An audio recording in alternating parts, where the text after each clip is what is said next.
Jobs report. It is a very strong one for the Trump economy.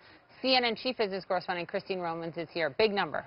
It is another big number. I mean, it shows that employers are aggressively hiring still, continue to hire aggressively. I can show you what the job growth looks like over the past year. 228,000 net new jobs this most recent month. You can see October was 240 some. That's bouncing back after those hurricanes in September. So that's a pretty good picture of just how strong the economy is.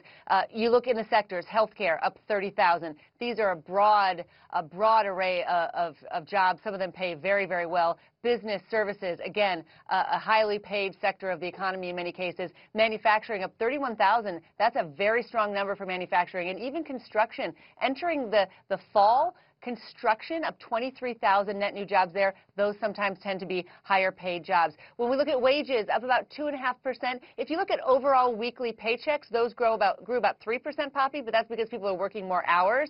So that's a little bit of caution in the wage front. We still haven't seen wages off to the races yet. But when I dig into these numbers, I see fewer discouraged workers, fewer marginalized workers, fewer underemployed, all these numbers going in the right direction. They are. So here's what I'm fascinated by, Romans, this morning. For the last 3 decades, it has been the economy, stupid, right? Yes, ever since President Bill Clinton. And when presidents are president during a strong economy, they can sustain a lot, like impeachment proceedings, right? But if you look at the new Pew numbers this morning, President Trump has a 32% approval rating, the lowest we've seen for him. Why the disconnect this time when the economy is just doing remarkably well? It's fascinating. It's fascinating. A mirror image of stock market and job market gains and the president's approval rating. And that's a perfect mirror image when you look at those. One reason might be this, Poppy, and I can show you. The last 10 months of the Obama administration, about 1.86 million jobs were created.